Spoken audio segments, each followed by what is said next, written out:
This week we're doing The Perfect Divorce by Jeneva Rose. I'm Sarah Lyles. And I'm Jamie Livingston, and we are so approachable.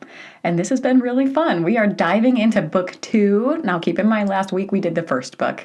So hopefully you've read the first one, because like we said in our TLDR episode, you have to read the first one. This is not a standalone book. Oh, no, not at all. Would not make any sense. And if you listen to today and you haven't read the first one, you're going to be really confused. Yes, very much. So I do want to say that we called the first book, we agreed it was unrealistic. Yes, absolutely. Do you think this one was any more believable?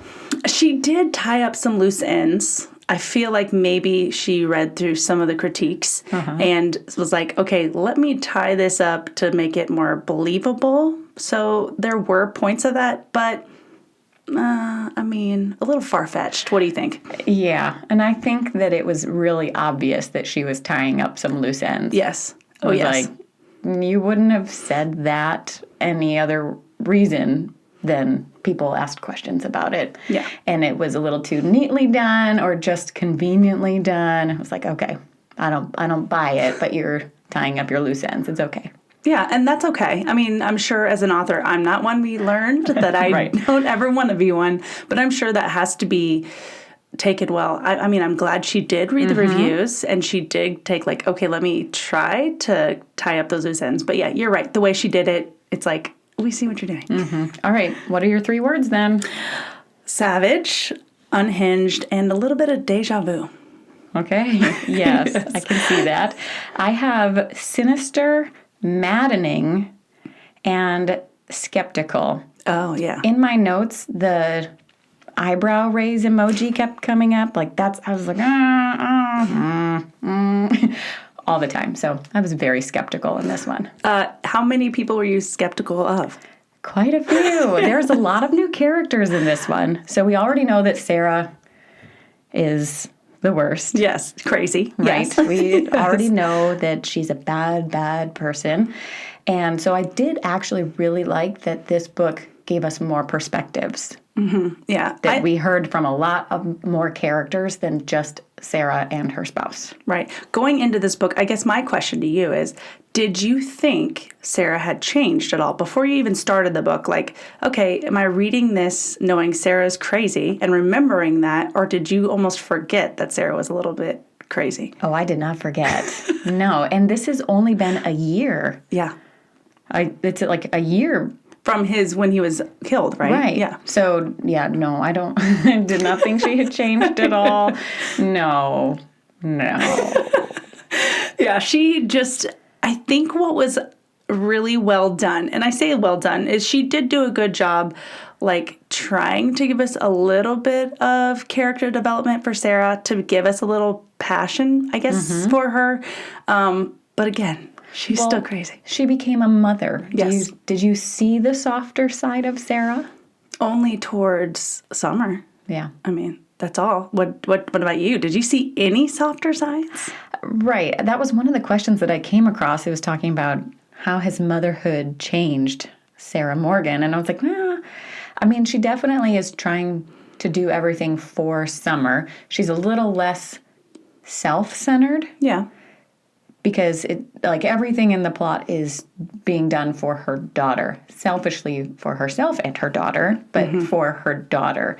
So, I mean, I think there was a little bit of a shift there, whereas Perfect Marriage, Sarah, everything was about me, and this one, it's all about Summer, and me. Right. And, I mean, we both know as moms, it does. It changes a lot, but it didn't change that much for her. Well, right. But I also see that as being really good motivation to having somebody else trying to take your kid away. Yes. And breaking out all the claws. Like, I'm not going to, cede an inch. I'm not going to give up anything here. Right. So the fact that, that's what was on the table, I don't think it changed her at all. I think it just, fueled her. Yeah. Yeah, I could see that. Totally. So I did really like all the other perspectives, and we were introduced to a brand new perspective in Chapter 2. What did you think about unknown? Oh, yes. The word unknown. The second chapter. It's funny, as I was reading through Chapter 2, and I made myself a little note, Sarah, she's changed, maybe not hurting Bob, but rather hurting someone or an unknown. And so for me, I was like, first of all, back up for just a minute. Bob, did he not remember what she did? I thought it was very funny because in several points in this book, he made a comment like, I know what she's capable of. I know what she's capable of. But did he actually? Because would you actually cheat on a little person who you know is very capable of murder? I mean, that's a whole thing to me. Like, Bob, come on. Like, how dumb are you? You know that she literally is not just going to forgive you for doing that. Oh, but she did forgive him. She just chose to forget him. Well, I loved that line. She's like, oh, no, Bob, I have forgiven you. I've just chosen to forget you. Well, yes, and a little bit of get even with you. Yes. But she also said, no, you don't know what I can do. Otherwise, you would be nicer to me. Like, that was a legit line. She's like, I know what you're capable of. No, you don't, Bob. If you did, I think you'd be a lot nicer to me. And I was like, well, would being nicer have made a difference? No. No. Absolutely not. No. And that's how I felt like, come on, Bob. But back to your point about unknown. Unknown, that was a bit surprising. I automatically went, that's the mistress. What did you think? Interesting. I honestly had no idea where that was going. I think it's fascinating that you immediately thought of Sarah hurting somebody. Yes, immediately. Well, I was trying to figure out the purpose of it coming after Sarah's perspective before we hear from anybody else. So I felt like it had to be tied to Sarah in a way because we hadn't even been introduced to other people yet. So that was just the positioning of it, but I had no idea why. And then maybe I forgot about that farther into the book and was just trying to still figure out who this person was going to be. I mean, again, I didn't forget who she was. And so it's like you're cut from that cloth. And so I didn't think she would just let Bob get away with it. And if it wasn't Bob that he was going to allow to do that, she was going to do something to someone. And why not hurt the mistress? Because she said, what, I'm not going to hurt Bob for summer. Because it's not, Right. thinking of summer. Yeah. Okay, so next character, we get Sheriff Hudson. And this was Scott's old partner. So he was one of the deputies back in the first book, and now he's been promoted to the sheriff. What did you think about Sheriff Hudson?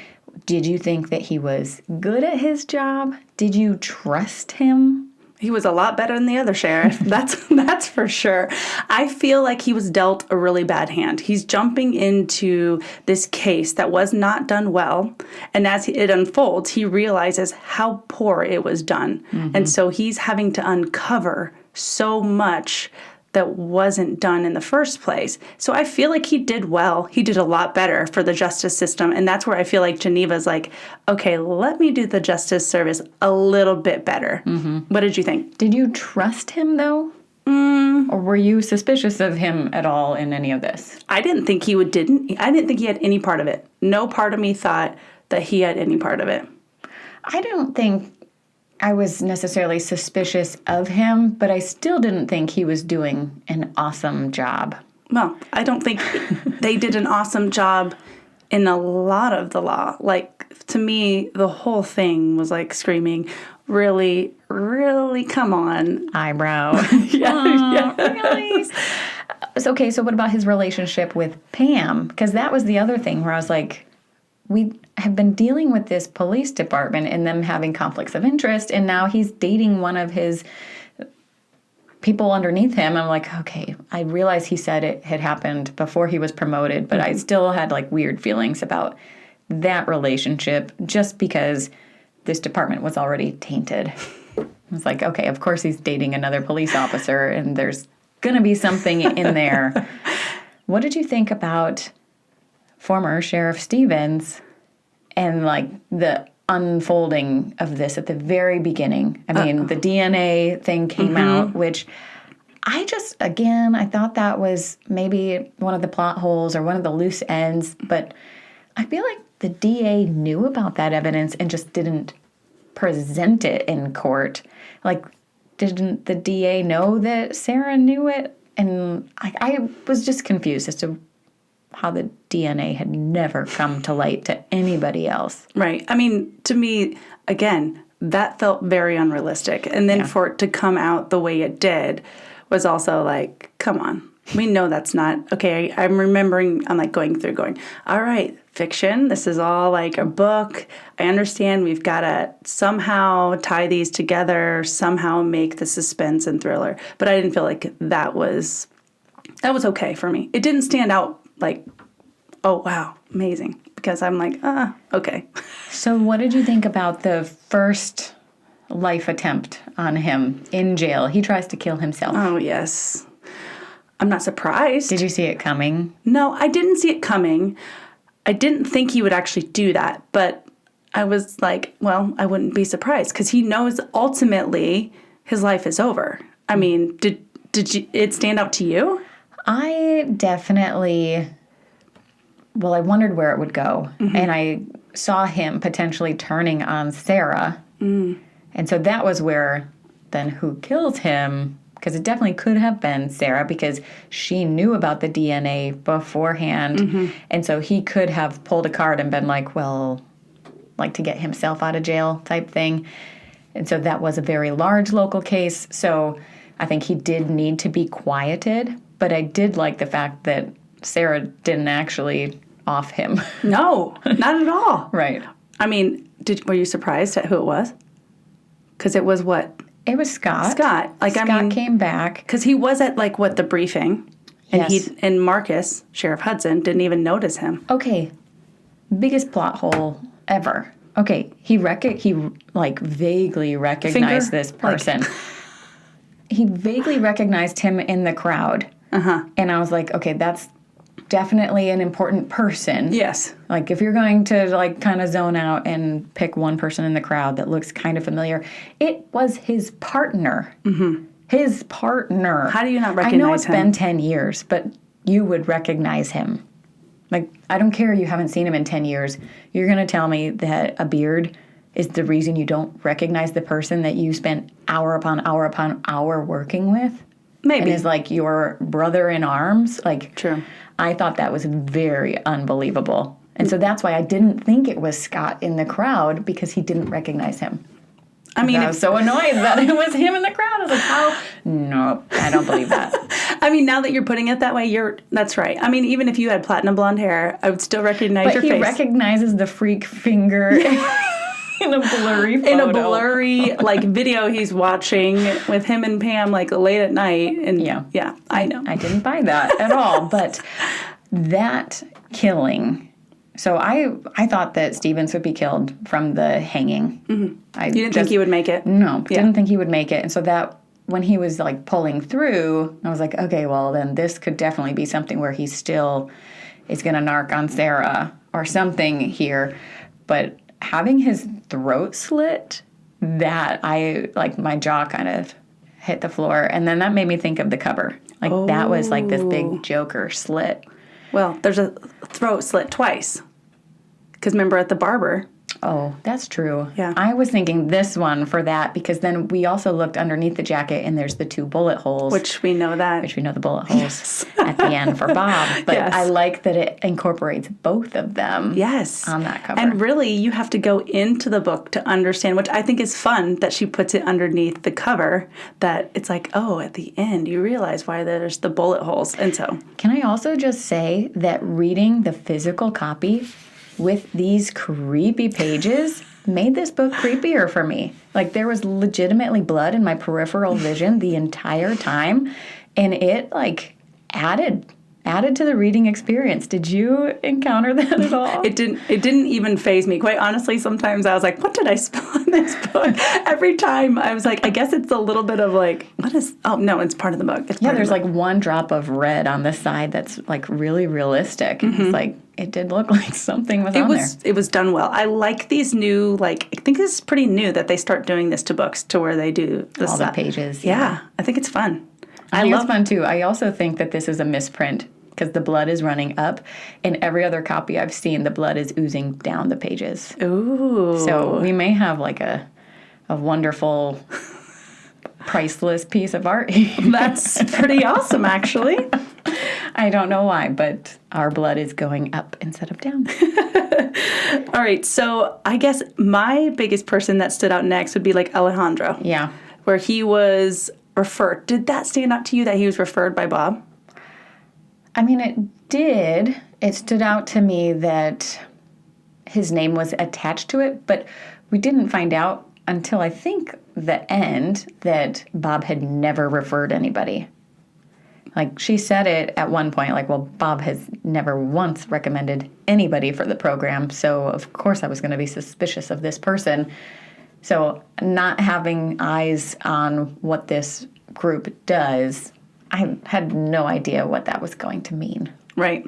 And then you see Alejandro. See, I wrote chapter 3 when I was reading it. I was like, Alejandro will either be someone she sleeps with or someone who helps her with her scandal. Or both. Or both. Somebody working against her scandal. I didn't really know what to think of him. I was kind of annoyed and was like, okay, so you're going to go and have some sort of affair with this guy? Same thing as the last book, where she's mad at her husband for having an affair. Meanwhile, she's having an affair. Yeah. So I was like, this is where your deja vu comes in. Yes. I'm like, okay, so Bob had an affair and now you can have an affair? Oh, it's okay. Right. Yeah. Because you already did it, so I guess we're not trusting each other. Well, and I, at some point in the deja vu way I explained it, was partially, I felt like almost I was reading the other book. I felt like I was rereading, like, the same book, but changed a little bit, added a few characters, flipped around a little bit of the storyline, but I'm like, ultimately, I already know Sarah's going to be the bad one that does something crazy.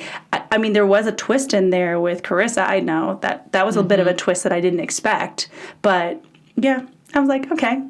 I'm glad that it had that twist in there. Made it more exciting for me. I think having the extra characters' perspective was very helpful because we already knew that we couldn't trust Sarah. Yes. And that she was an unreliable narrator. So did you find that you were reading Sarah's perspective maybe more critically this time around? Absolutely. Yes, because I already knew she was crazy and I knew what she was capable of. I mean, I went, oh, come on, Sarah.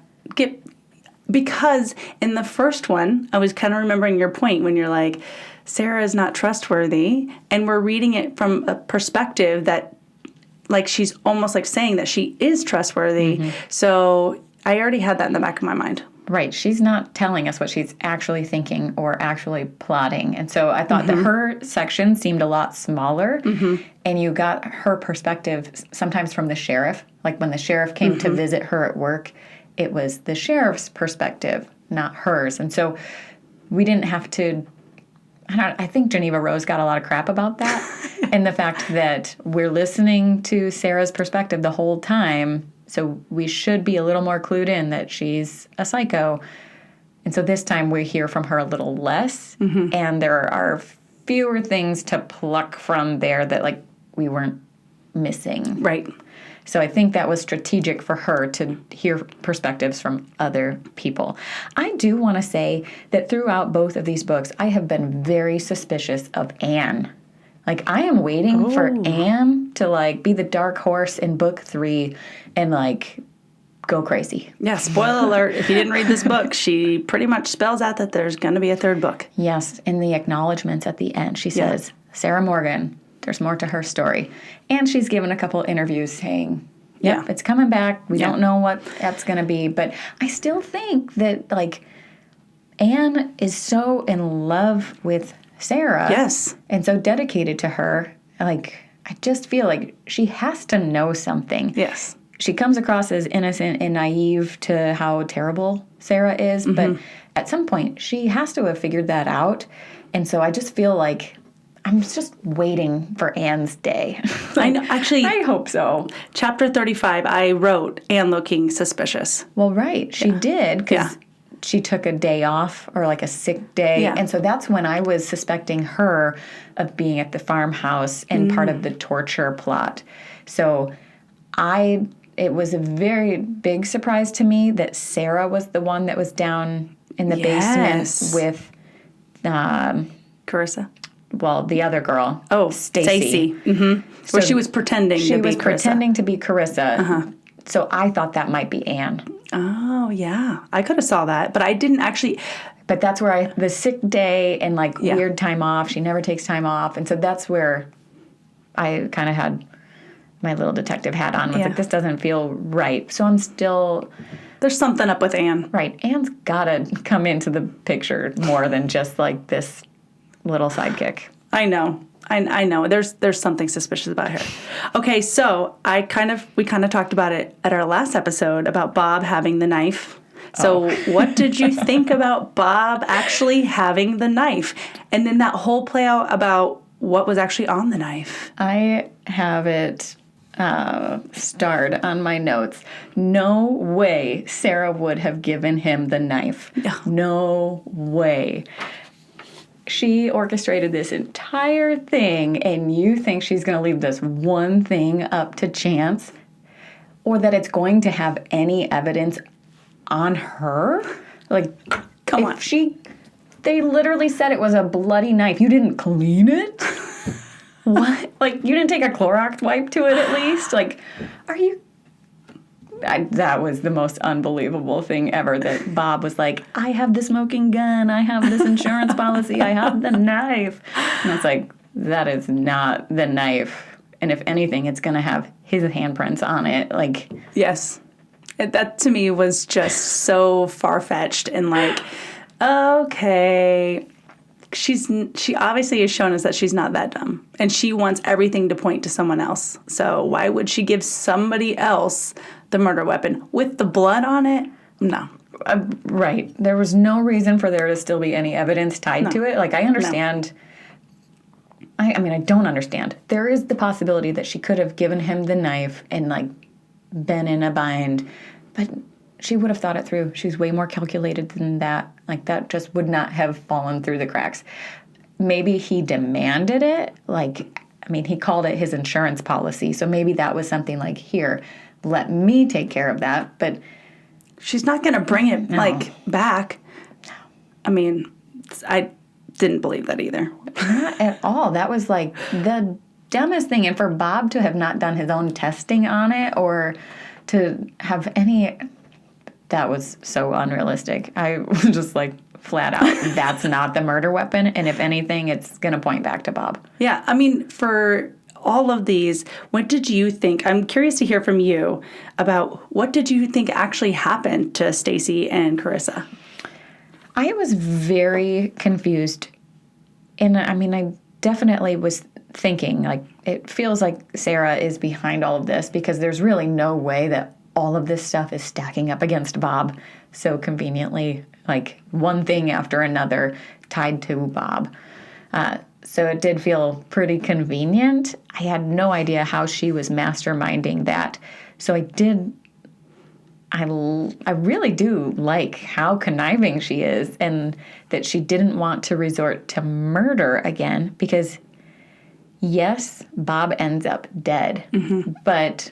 She didn't kill him. She didn't kill him. Mm-hmm. In fact, she didn't kill anyone in this book. No. In fact, she helped someone. Right. She helped someone escape. Right. And so that also was like that morally gray. Mm-hmm. Very, very morally gray in this one. Is there a darker gray? I mean, she's like black. Black with the speck. Charcoal. Yeah, but I did like that she didn't actually kill anybody because Sheriff Stevens was taken care of by Scott. Yes. So, like, that was somebody else and just so happened to take place in the same time frame. Right. Like, convenient. That was convenient. Yes. Maybe book 3, Sarah actually found him and was like, hey, go kill him. Maybe we'll find that out. Never know. I doubt it, but it's possible. Maybe she did orchestrate that death. But I did think it was cool that she didn't actually kill anybody, in fact, saved somebody and tortured the girl, but didn't go beyond that. Right. And that was a morally gray character as well. Stacey was extorting people, and so, like, she kind of had her own thing to pay for. So Sarah may not have felt very bad about that one. But also, she left the gun in the basement for Stacey to potentially be able to get. Right. I mean, it was kind of in her grasp. Do you think, and when I read that and I kind of thought back, I wondered when she was drugged, like, because obviously she had talked about, like, all the lunches with the foods was all drugged because she'd sleep for the best sleep of her life. And so I wondered if the gun wasn't there until it suddenly was whenever the pinging, remember, because he saw it on, I guess, the, like, I'm imagining, like, a Find My, right? Yes. And so he's seeing and now going out there, which is what tracks him to go out there to where she hid the gun conveniently. Like, oh, now she can see it. I haven't seen it the whole time. Why would she not see it? The light hadn't been on. She was in pitch black. Right. So finally the door was opened and light came down. So she had left it like just out of reach and had scared this girl to the point of like, I mean, death. Like, so she was willing, I mean, if she shot the person, she was still chained. So, like, how was she going to get out regardless? But she was afraid for her life. Right. So, but even if she didn't reach the gun, even if she didn't kill Bob, like, that whole thing would have come to light. Right. And it would have fallen back on Bob. Absolutely. So, really, Bob didn't have to die. No. Bob would have then gone to court, and she wouldn't have represented him, and would have been tried for the death of Carissa, and the torture and kidnapping of Stacey. Yes. So Bob didn't have to die. I think Sarah was lucky in that the girl was able to get the gun and shoot him. What did you think about all of that? It was a lot. It was. It was so much at one time, too. And it was like, wait, okay. So when the whole scene of, like, someone upstairs being tortured and yelling, I mean, maybe Anne was there during that. Because, I mean, to be stomping around, hearing someone drag, you know, I guess she could have dragged, like, a big sack of something. That's what she said. She had a sleeping bag and had some bricks on it and was just having the time of her life up there. I mean, but, like, really, you think about all of that.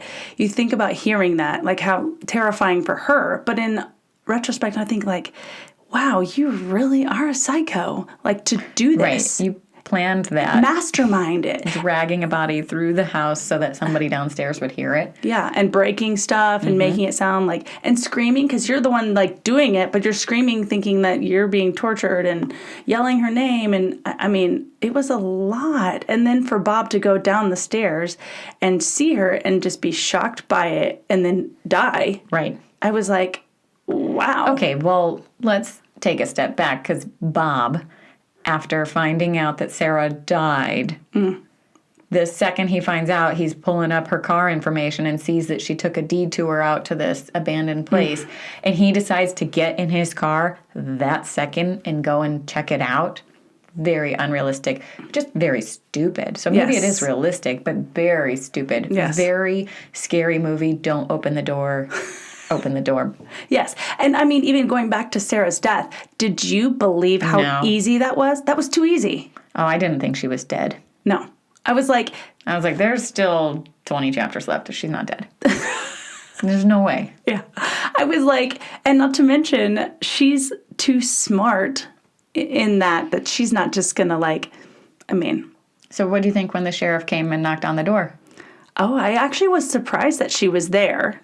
I mean, I thought that, like, something happened, but I didn't think she was dead. I mean, I was really surprised that she opened the door and then they're having this conversation and I'm like, okay, wait. Wow. That's when I kind of took a turn to go, okay, I knew Alejandro somehow would end up helping her. And Bob being the one that actually hired him. Years ago. Yes. That whole news was interesting. Yes. And so that was like, okay. And so in my mind, I'm thinking he just hired him to kind of spy on her for this. But then to find out there's, like, history in that, I was like, all right. Okay, Bob, you are not as dumb as I thought you were.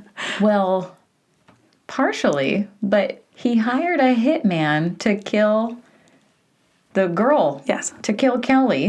And the brother ended up dead. Yes. And so hitman number one did a really bad job. And then you hired him again, and he did it again. He messed up the hit again. Like, Alejandro is the worst hitman. He is. Like, why would you hire him again? He didn't do the job well the first time, so let's give him the time too. But I don't think that Bob knew how badly Alejandro messed up. Yeah. Because he didn't realize that Alejandro was the one that actually killed his brother. Right. Because he actually really thought that it was Kelly. Right, he did. And then didn't he say something about Bob thinking that he did something? Or was it not Bob? It was the brother. Who was it that was feeling guilty? At the very end. See, now I'm going to have to look back at my notes because I remember in there him saying, well, then they thought they actually did it. And so... Well, I think it was Kelly was being framed for killing her husband. Yes, that's what it was. Didn't actually do it, but needed to grieve, but was... And that's where the evidence just kind of went willy-nilly and she got off. Mm-hmm. I was shocked by some of that. What did you think? I really loved when she opened the door and was standing there for the sheriff. Because I think you were led to believe that he was going to have to break down the door or look in a window and find a body, a bloody scene, something bad. And, like, she just comes out in her towel. I'm like, oh, hi, sorry. I didn't hear you there. But I really felt that was coming. Like, it was way too quick of a death for it to be a death. So the fact that Alejandro and Sarah went and staged this photo shoot, like morbid photo shoot, I kind of want to see the picture to actually know how realistic it was. Because a dead body has a very specific look. Mm-hmm. And the fact that he just opened the phone and looked at a picture of her dead body and was like, okay, she's gone, and, like, didn't question it or anything. Like, those pictures had to be really good. Okay, sorry. Side note. If Alejandro was going to kill Sarah, why would he be spreading his DNA everywhere? Because he's a bad hitman. Okay, but you don't go and sow your seed all over this person who's about to be dead. I mean, he was going to kill her. I mean, he pulled a gun on her, and, like, that was part of the plan. But, like, you just had sex with her. Yeah. That's a problem. Yeah. That is a very big problem for you to have to clean up, unless you are bringing the body and everything to, like, a landfill and, like... Gonna go burn it. Right. You're incinerating this. Mm-hmm. Otherwise, like, you are tied to this crime scene. You're already a convict. Like, you have your own rap sheet. Like, you are going down for this, not Bob. Yes. So don't sleep with the person you're supposed to be killing is the moral of that story. Well, there's not a lot of more, like, morality in these books. I mean... No. I mean, really, truly, I think of these and I'm like, oh, the moral code on this is, like... Zero.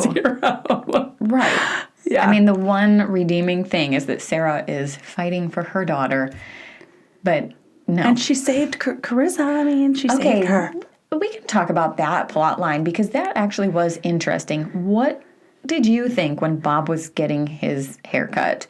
Because she was looking everywhere and very skittish and very nervous, and, like, that all felt very strange. Did you see any of that or have any actual, like, predictions? I mean, I felt that it was a little bit weird. I knew there was something behind that. It didn't, like...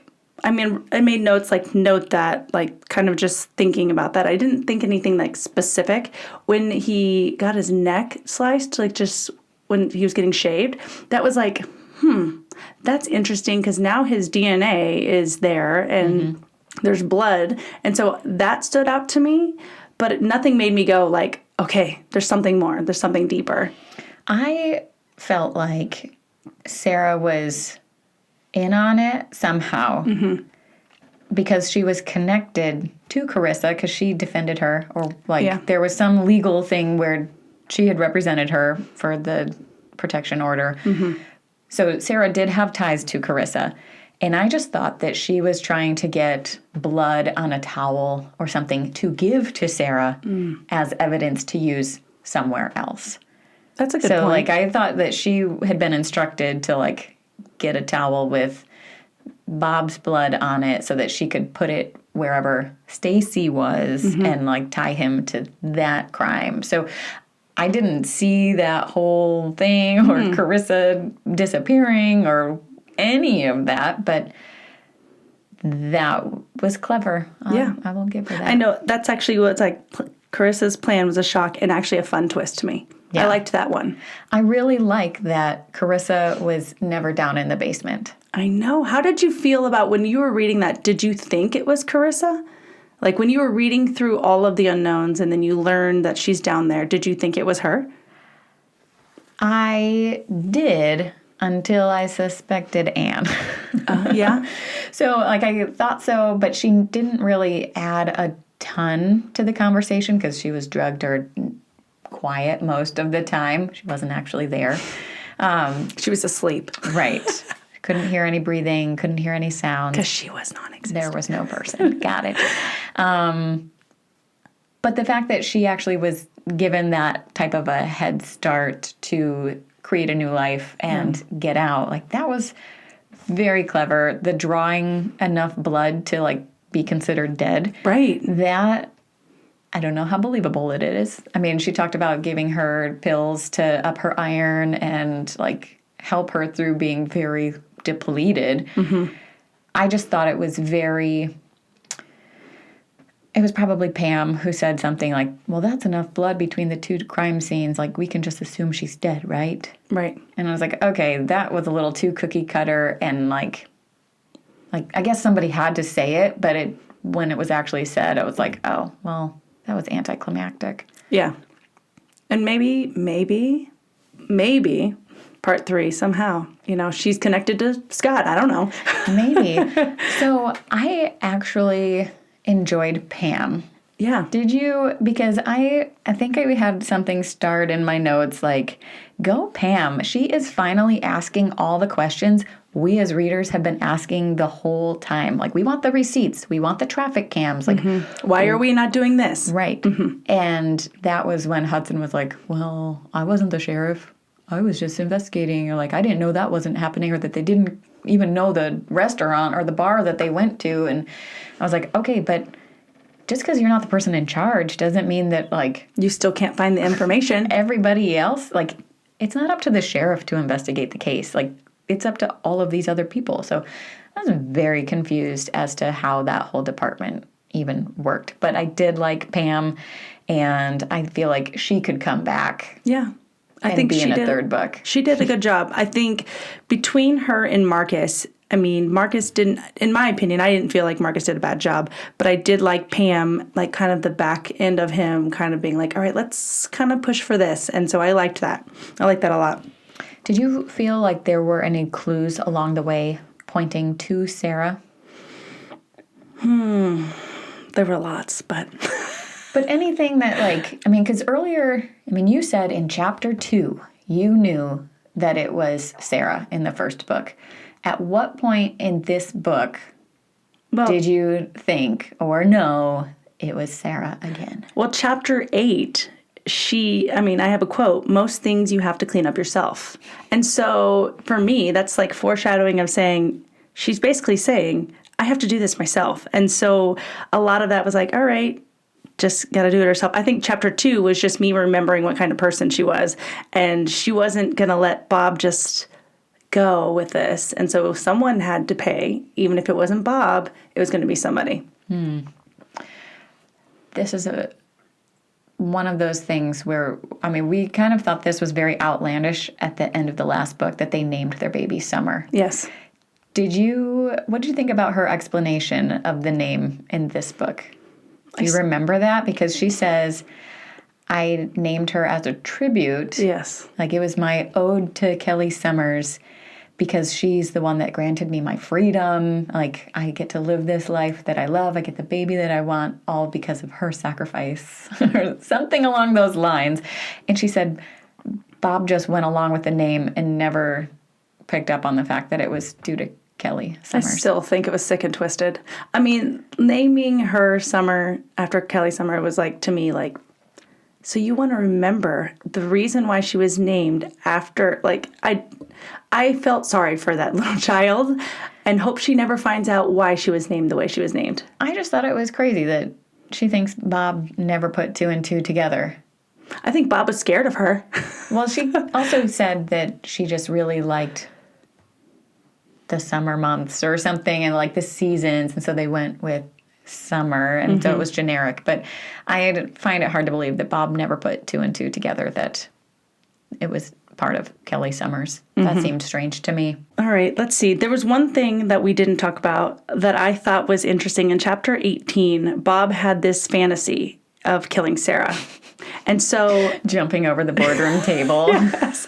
And so I thought to myself, like, for a moment, I'm like, oh, is this really happening? And then I'm like, probably on chapter 18, there's no way this is really happening. But I was like, you know, it just goes to show that he's just as bad as she is. Okay, but he had said as well, Sarah is a psychopath, able to stab someone 37 times and show up for work the next day like nothing out of the ordinary has happened. She and I are alike in that sense. The word alike, right? Uh-huh. That says a lot. I mean, I think it is helpful to remember that in the first book, she stabbed Kelly Summers 37 times, and then the next morning walked into the courtroom and delivered the opening statement or closing statement in some other case. So, like, business woman. Got it. He's saying we're alike in this way, and we find out he's not. Like, he's not at all. He is not willing to get his own hands dirty. He's going to hire somebody who's going to do an awful job. He's going to go with the budget hitman, and the budget not going to work. But Sarah says that, like, no, Bob, you're not like me. Like, if you know what I'm willing to do, and you're not, like, you had me kill her instead of yourself. So, like, don't even pretend we're on the same playing field here. Right. I'm the psychopath. Which is so true. I mean, both times. And I think that's why in chapter 2, I was like, all right, it's Sarah, because she is. I mean, she's crazy. She is really crazy. Oh, one thing that I definitely had my skeptical eyebrow raised about was every time the girls in the basement were adamant that it was a man stomping around upstairs. Because they both, like, they figured out that they both knew Bob, and they heard the loud stomping upstairs, and they just kept saying, like, when that man grabbed me and took me and brought me down here, and I was just like, wait. You don't actually have any memory of this, and you are perceiving that it was a man because you're hearing stomping. And that was a huge red flag to me, and I was like, that's why I think this was the woman. That's why I think it's Anne or it's Sarah upstairs, because it is not Bob.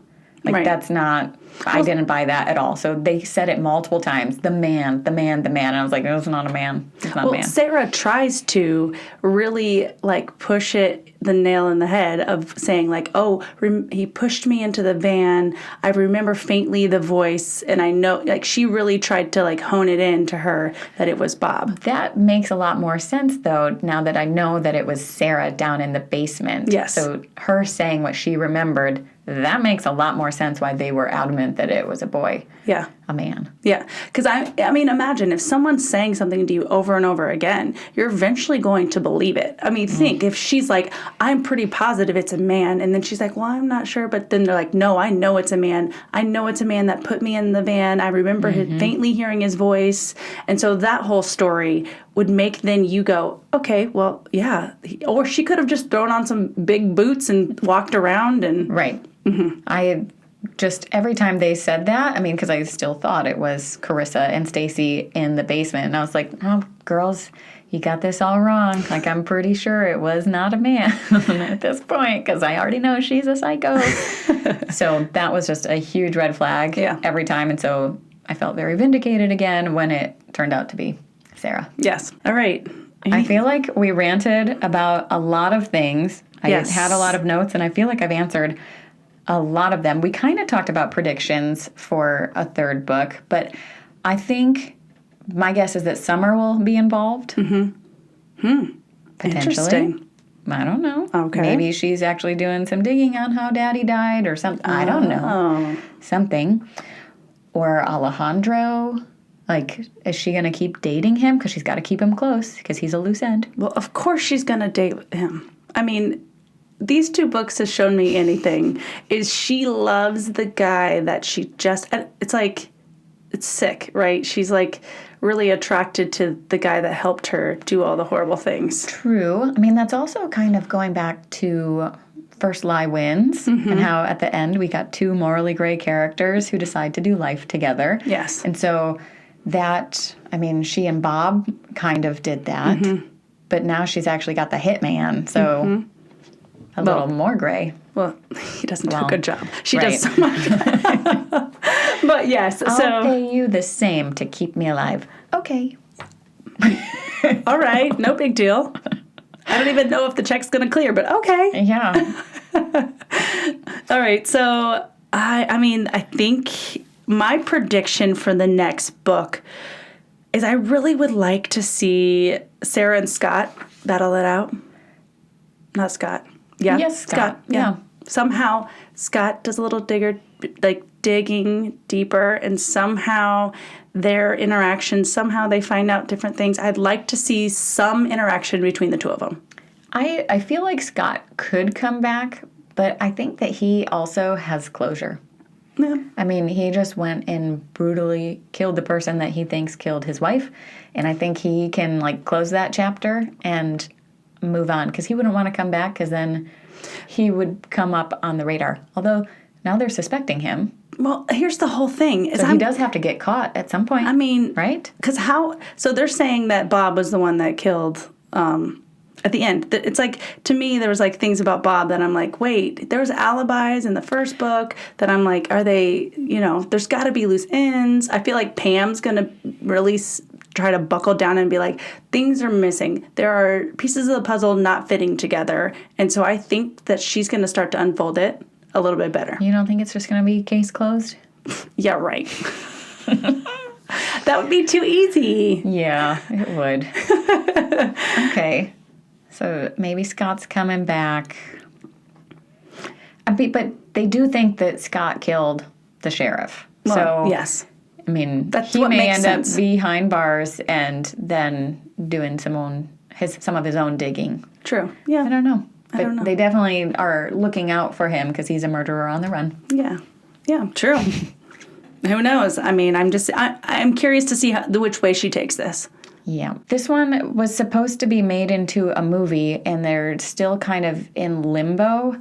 I saw an interview that was recent, and Jeneva Rose said she was supposed to get a script this past April and still hadn't, and that was in May. So I don't know. Oh, also, fun fact, she had her baby. We talked about it and how we didn't know whether she would have her baby by the time we had these episodes out, and she had it. Very cute. Little boy.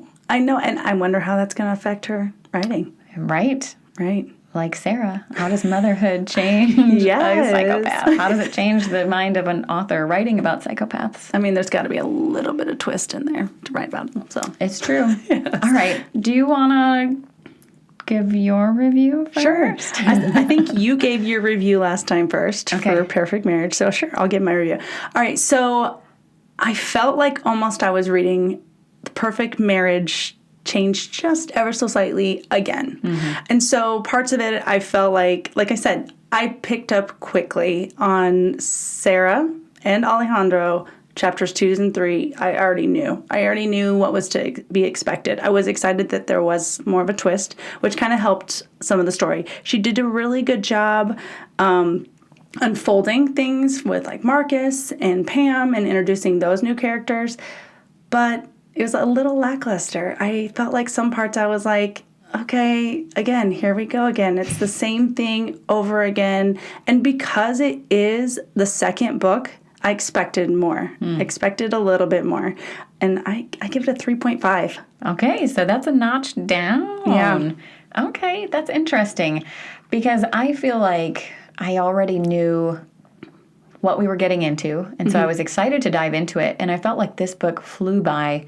Like, it felt a lot shorter than the other book. I don't know if it actually is, but maybe because there were so many perspectives that I went through it really fast, and I liked that there was actual police work being done in this one, and I think that's one of the things that really dropped my rating last time, and like, it just did not do the judicial system any justice. And so this time around, I felt like people were actually asking the right questions.